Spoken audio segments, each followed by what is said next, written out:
sangat bersyukur kepada Tuhan oleh karena Tuhan terus memberikan firman-Nya di dalam segala kondisi kehidupan kita.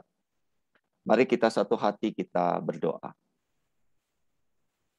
Tuhan yang baik, terima kasih karena dalam hidup ini Tuhan terus memberkati di dalam segala hal kehidupan kami. Baik secara materi, baik juga secara rohani. Tuhan, kalau kami menghitung berkat Tuhan satu persatu, sungguh Tuhan kami tercengang, kami kagum, kami kaget Tuhan. Karena begitu besarnya kasih setia Tuhan di dalam kehidupan ini. Dan teristimewa Tuhan sampai hari ini Tuhan terus menjaga kami untuk kami tetap setia beribadah kepadamu. Inilah berkat-Mu yang tidak terduga itu Tuhan. Yang selalu baru kesetiaan-Mu setiap pagi kami rasakan. Tuhan, hari ini kalau kami juga dapat merenungkan akan firman-Mu. Dan biar kiranya firman-Mu menyapa akan jiwa kami masing-masing. Menyadarkan, menegur, jikalau memang mungkin jiwa kami sudah tidak lagi berkenan kepadamu.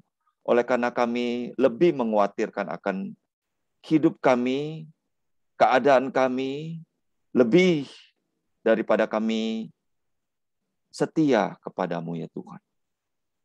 Ampuni kami. Kami berdoa sekali lagi menyerahkan firman-Mu, biar kiranya ini menjadi berkat, kekuatan iman kami masing-masing. Karena kami berdoa di dalam nama Tuhan kami Yesus Kristus. Amin. Nah, Bapak Ibu, saudara yang kasih Tuhan, ya, ini kalau pagi ini sifatnya lebih rileks ya. Jadi nanti selesai renungan ini bisa respon satu dengan yang lain. Kita sudah sampai ke Lukas pasal 16, ayatnya yang ke-10 sampai dengan ayatnya yang ke-18 ya. Jadi Lukas pasal 16 ayat yang ke-10 sampai dengan ayat yang ke-18. Saya akan bacakan.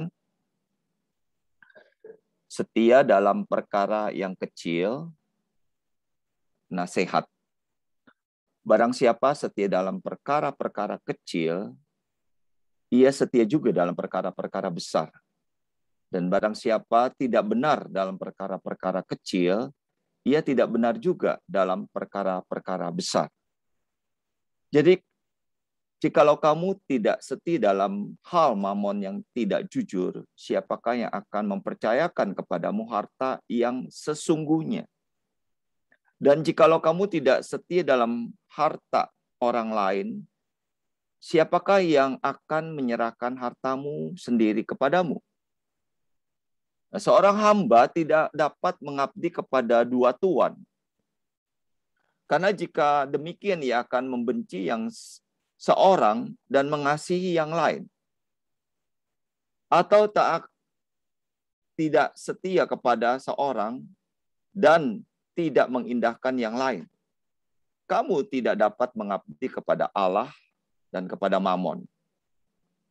Semuanya itu didengar oleh orang-orang Farisi, hamba-hamba uang itu. Dan mereka mencemoohkan dia. Lalu ia berkata kepada mereka, kamu membenarkan diri di hadapan orang, tetapi Allah mengetahui hatimu. Sebab apa yang dikagumi manusia dibenci oleh Allah. Hukum Taurat dan kitab para nabi berlaku sampai kepada zaman Yohanes. Dan sejak waktu itu kerajaan Allah diberitakan dan setiap orang menggagahinya, berebut memasuk. Lebih mudah langit dan bumi lenyap daripada satu titik dari hukum Taurat batal. Setiap orang yang menceraikan istrinya lalu kawin dengan perempuan lain, ia berbuat zina. Dan barang siapa kawin dengan perempuan yang diceraikan suaminya, ia berbuat zina.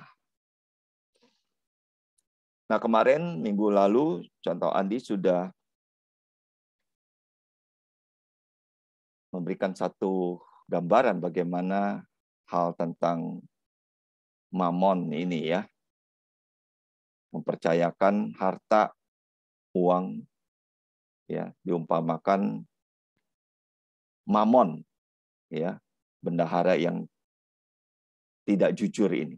Nah, selanjutnya dikatakan di sini tentang perkara-perkara kecil, perkara-perkara yang kecil, yang besar, pasti kita bandingkan.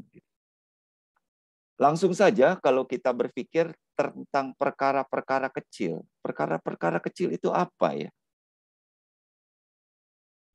Kalau kita bandingkan perkara-perkara kecil itu perkara-perkara yang ada di dalam dunia ini, inilah perkara-perkara kecil. Ya. Sebesar apapun duit kita di dalam yang kita miliki dalam hidup ini, itu hanya perkara-perkara kecil sekali. Ya. Kemarin saya sempat berpikir tentang, sekalipun ini hoax ya, tentang 2 triliun. Saya sama Musa iseng-iseng mencoba mengkalkulasi ya, hitung-hitungan pakai kalkulator. Ini berapa duit ya? Musa 2 triliun itu saya bilang ini 2.000 miliar. Gila kan duitnya kan? Fantastis banget ini, ya. Ya sekali lagi ini walaupun ini hoax ya, tapi kita melihat jumlahnya begitu ya. Jumlahnya. Tetapi saya bilang sama Musa, coba bandingkan ya. Keselamatan yang Tuhan berikan itu, ya. Satu dunia itu tidak sebanding dengan orang yang diselamatkan. Nyawa kita itu jauh melampaui dengan seisi dunia ini. Coba bandingkan. Jadi kalau 2 triliun itu terlalu kecil. Ya. Nah, itulah gambarannya. Jadi perkara-perkara di dunia ini, seberapapun yang kita miliki dalam bentuk uang, itu kecil sekali nilainya. Jadi kalau yang kecil aja kita sudah tidak lagi jujur, bagaimana kita dipercayakan perkara-perkara surgawi yang jauh lebih besar ini. Yang jauh lebih kaya ini. Ya. Orang-orang seringkali memancing kita, kejujuran kita dengan hal-hal yang kecil. Ya, saya ingat sekali ketika Jokowi itu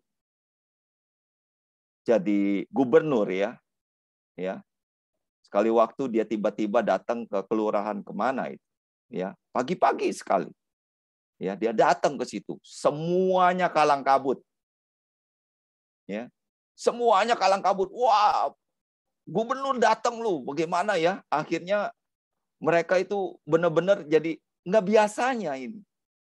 Ya. Ini perkara-perkara yang boleh dikatakan ya sebagai seorang pejabat ya pemerintah ya mesti jadi contoh kan, terutama di dalam hal kedisiplinan datang untuk ngantor begitu ya. Ini udah waktunya ngantor tapi belum datang. Nah ini kalau dulu mungkin ini menjadi hal-hal ya saya mau datang boleh, nggak datang boleh, tapi sekarang nggak bisa. Ini perkara yang mungkin bagi mereka ini perkara kecil, tapi bagi Jokowi ini perkara besar. Menjadi contoh teladan bagi orang-orang di sekitarnya, bagi masyarakat. Nah, Bapak Ibu saudara yang kasih Tuhan, tentang uang, kalau kita berpikir sekali lagi, uang ini menjadi satu kuasa yang benar-benar akan mempengaruhi hati kita. Uang memiliki kuasa yang dahsyat sekali kalau kita tidak memperhatikan. Ya, kekayaan itu memberikan satu dampak kekuasaan yang bisa kita katakan tidak terbatas kalau kita tidak hati-hati di dalam. Dengan kekayaan kita memiliki kekuasaan. Dengan kekuasaan kita bisa melakukan apa-apa yang menurut kita ini menjadi sesuatu yang benar bagi diri kita secara pribadi. Nah, Bapak Ibu saudara yang kasih Tuhan, ya.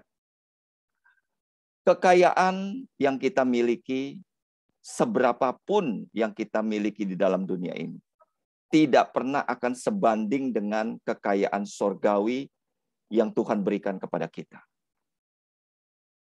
Jadi, kalau di dalam dunia ini kita sudah tidak lagi setia, bagaimana mungkin Tuhan memberikan yang lebih besar lagi, kekayaan surgawi bagi kita. Kalau perkara-perkara yang mamonnya ini aja kamu tidak benar-benar menjadi sesuatu berkat bagi sesamamu, bagaimana hal-hal yang lebih besar, harta surgawi ini saya berikan kepadamu. Nah, Bapak Ibu Saudara yang kasih Tuhan, mantan gubernur kita, Pak Ahok, pernah sekali waktu dia bilang begini, dia tuh gregetan sekali ketika waktu di kampung halamannya banyak orang minta tolong sama dia. Ya, dia mau bantu, dia mau tergerak hatinya, dia ingin membantu, tapi terbatas. Karena kenapa?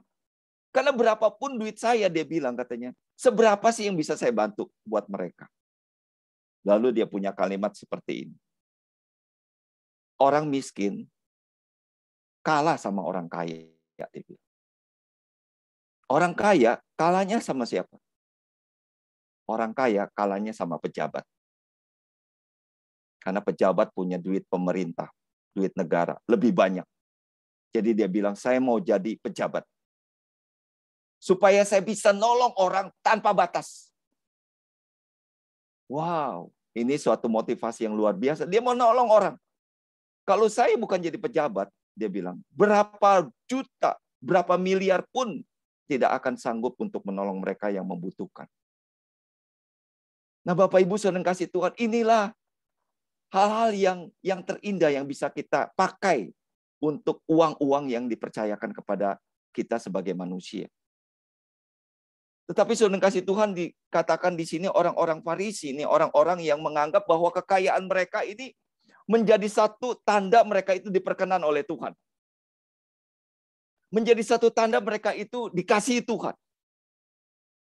Padahal Tuhan katakan ya, Tuhan Yesus mengatakan, kamu membenarkan diri di hadapan orang, tetapi Allah mengetahui hatimu, sebab apa yang dikagumi manusia dibenci oleh Allah.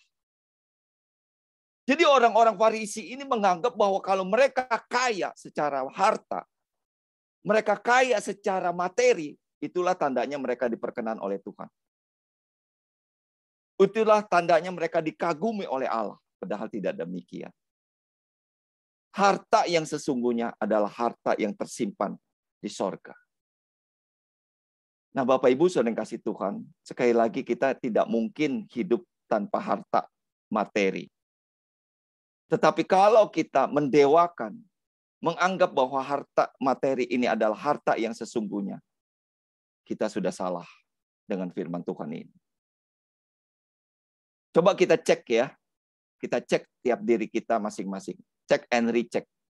Apakah kita melulu memikirkan, mencemaskan tentang harta duit kita? Apakah kita mencemaskan, mengkhawatirkan tentang harta uang kita di bank, deposito kita? Apakah kita sulit mengeluarkan harta kita untuk menolong orang lain? Ini patut kita pikirkan. Apakah sulit kita memberikan persembahan untuk gereja dibandingkan kita mengeluarkan untuk hal-hal yang lain? Ini harus kita pikirkan dengan serius. Karena kalau tidak, saudara kasih Tuhan, saya percaya sekali harta ini akan menggantikan posisinya di dalam hati kita dan dia yang berkuasa. Dia yang mengatur akan hati kita, bukan kita yang mengatur dia. Oleh karena itu, dikatakan di sini bahwa harta yang kita miliki menjadi harta yang bisa membalikan kesetiaan kita kepada Tuhan. Jujur, memang kita memerlukan akan uang. Tetapi uang bukan segalanya. Ada harta yang jauh lebih besar yang kita bisa miliki dalam hidup ini. Bapak Ibu saudara kasih Tuhan, Tuhan Yesus melanjutkan dengan hukum Taurat ya, dan kitab para nabi. Di situ dikatakan bahwa kehadiran Yohanes Pembaptis itu menjadi satu garis pemisah antara Perjanjian Lama dengan Perjanjian Baru.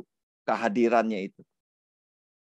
Tetapi dikatakan bahwa kedatangan Tuhan Yesus itu menggenapi harapan daripada nabi. Yesus menekankan tentang kerajaannya yang digenapi di dalam hukum Taurat. Bukan meniadakannya. Jadi sebenarnya kehadiran Tuhan Yesus itu adalah sebagai suatu kelengkapan daripada apa yang kamu gumuli selama ini dengan Taurat. Tetapi mereka tidak menerima kehadiran Tuhan Yesus. Mereka menganggap bahwa kehadiran Tuhan Yesus ini menjadi sesuatu hal yang membuat mereka gelisah, membuat mereka itu jadi tidak setenar apa yang mereka harapkan. Tuhan Yesus memberikan satu gambaran tentang pernikahan. Komitmen sebuah pernikahan adalah komitmen seumur hidup. Ya. Orang Farisi, orang ahli Taurat itu bisa menceraikan istrinya dengan banyak alasan. Bahkan gara-gara mungkin sayurnya keasinan juga dia bisa ceraikan istrinya. Ya. Wah, asin nih, istri saya yang masak, saya ceraikan. Itu bisa. Ya. Di dalam aturan-aturan Taurat itu sangat banyak sekali. Ribuan alasan untuk bisa menceraikan istri. Tapi sudah kasih Tuhan, komitmen sebuah pernikahan adalah komitmen seumur hidup. Begitu kita berjanji di hadapan Tuhan, di saat itulah kita harus setia sampai mati. Mungkin secara hukum, yes oke. Saya menceraikan istri saya karena bla bla bla bla. Yes oke. Tapi di mata Tuhan, ini adalah sesuatu hal yang salah. Nah, Bapak Ibu sudah kasih Tuhan, sebuah janji komitmen ini harus kita menjadi satu janji setia sampai mati. Uang yang kita miliki, seberapapun, adalah berkat dari Tuhan. Kalau kita tidak bisa mengolahnya, uang bisa mengambil tempat dalam hati kita, dalam pikiran kita, dan pada akhirnya kita akan dikendalikan oleh Dia. Inilah yang dikatakan setia di dalam perkara yang kecil, dan bagaimana kita bisa mengolah uang ini dengan sebaik-baik. Berkomitmen, berjanji di hadapan Tuhan, sekali ikut Tuhan, selamanya saya ikut Tuhan. Inilah sebuah janji di dalam sebuah konsep pernikahan. Seumur hidup saya mengasihi Tuhan. Seumur hidup saya berjalan dengan Tuhan. Sekalipun kondisi uang saya tidak memungkinkan, tetapi kesetiaan saya jauh lebih besar, jauh lebih kaya kalau saya ikut bersama dengan Tuhan, Sang Juru Selamat, sumber berkat itu. Nah, kiranya firman Tuhan ini menyadarkan kita, kepada siapa hidup kita ini kita serahkan. Apakah kepada mamon, harta duniawi, atau harta surgawi, yaitu Yesus, Juru Selamat kita, satu-satunya. Mari kita satu hati kita berdoa. Tuhan, sekali lagi kami bersyukur kepadamu. Karena harta sesungguhnya adalah Engkau sendiri. Engkaulah sumber berkat. Engkaulah sumber pengharapan. Engkaulah sumber hikmat sesungguhnya. Jikalau kami bandingkan dengan harta yang kami miliki di dalam dunia ini, seberapa besar pun harta ini, ya Tuhan, tidak pernah sebanding dengan harta yang Tuhan berikan, yaitu keselamatan jiwa kami. Tuhan, kami bersyukur karena di dalam Engkau kami mendapatkan semuanya itu. Tuhan, ajarilah kami supaya kami tidak rakus, tidak menganggap bahwa harta materi yang kami miliki mengendalikan akan hidup kami. Tuhan, tolong kami. Sehingga sungguh ya Tuhan, kami boleh merasakan berkat Tuhan dengan harta yang kami miliki secara materi ini, dengan bersyukur kepada Tuhan. Sekalipun mungkin tidak seberapa yang bisa kami miliki. Terima kasih Bapa, biar kiranya Engkau memberkati akan setiap kami. Hati kami penuh dengan ucapan syukur kepadamu. Karena di dalam nama Tuhan kami Yesus Kristus, kami mohonkan akan doa ini. Amin.